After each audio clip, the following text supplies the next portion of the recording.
In this video, I'm going to talk about how to file your taxes for the first time.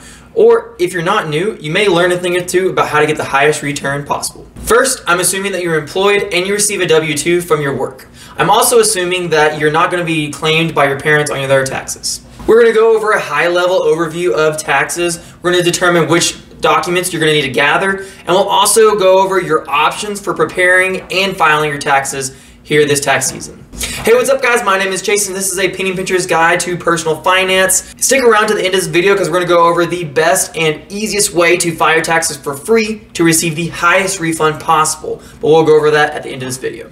So first, we do pay income taxes to the government.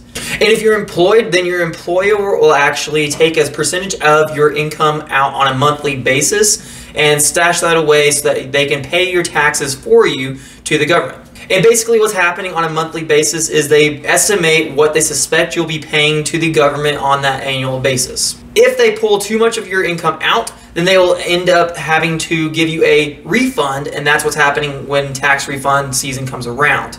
If they end up taking not enough, then at the end of the year when you go to pay your taxes, you'll have to pay out instead of receiving any back from the government. So in summary, you have a specific income, which is your adjusted gross income. And you have to pay a certain percentage of tax based on your tax bracket.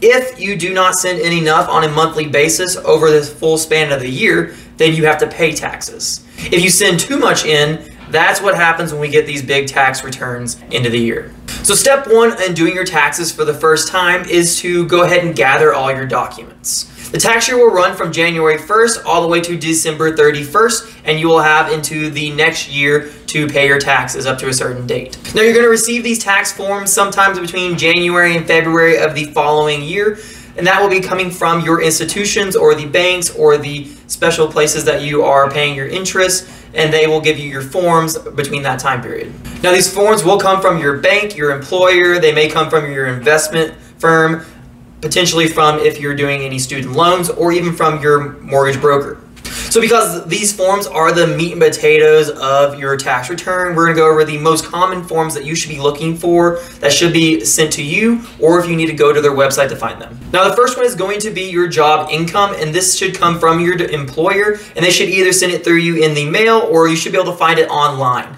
This form is going to be called the W-2, and they should send it to you by the end of January. All right, the next one is going to be the 1099-INT form, and this is going to come from any sort of account that you do receive interest from. So if you have a specific checking, savings, or even a high-yield savings account, then they should be issuing this form. For example, I do have one of these coming from my American Express high-yield savings account, and they do issue me a 1099-INT if I make over $10 in interest on an annual basis. All right, the next most common one is going to be the 1099-B, and this is going to be sent to you if you use any sort of broker to sell or buy stocks. Now this will go from any account and brokerage out there like Robinhood, Vanguard, M1 Finance. There's many of them out there, so just make sure you're getting this form from the one that you specifically are using. All right, the next one is going to be a 1098-E form, and that's going to be for anybody that is paying a student loan payment right now, and they are actually going to deduct the interest that you pay on a monthly basis from your actual adjusted gross income.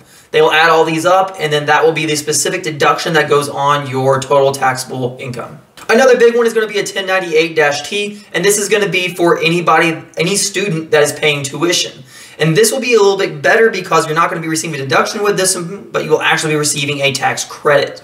Tax credits versus deductions are a big deal because the credit is going to actually lower the complete, at the end of your tax and how much you have to pay, they're going to reduce that by a specific credit amount, comparatively to the deduction because it's only adjusting your adjusted gross income and then your tax is being calculated.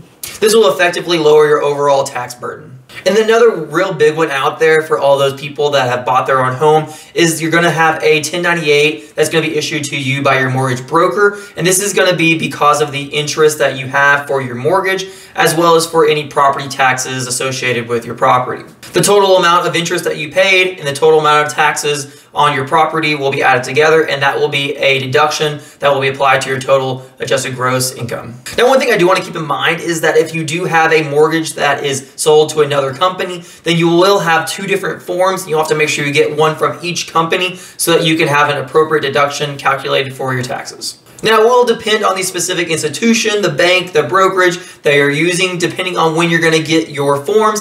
But for the most part, you should receive all of them by February 15th so that you can go ahead and file your taxes and get them in on time. Now, once you have gathered all of your tax documents, the next step is to move forward with going and preparing and filing your taxes. There's a couple different avenues that you can go about this, from using the irs.gov website to download your forms, to using the IRS free file option, or using some of the other tax softwares out there. And then you can even go to speak with a tax specialist and have them do your taxes for you.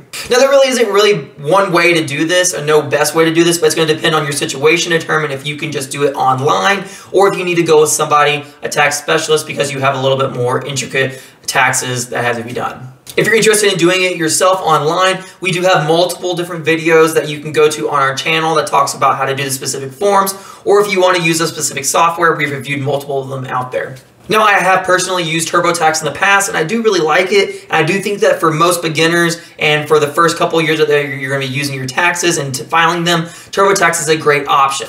Once you start having multiple different incomes and different types of interest that come along with them, then potentially using a outside tax specialist to do your taxes will be needed in the future. For me specifically, I will be moving towards a CPA, if not in this year, the next year, so that because of my specific tax situation is getting more and more confusing. Now, if you're interested in filing your taxes for free, I will leave a link right up here that you can go ahead and click that gives you a full rundown on how to make this work. If you got some good information from this video, hit that like and subscribe button because it makes a big difference to our channel. And as always, I want to remind you that we are here from your first penny to your first million. We'll see you next time.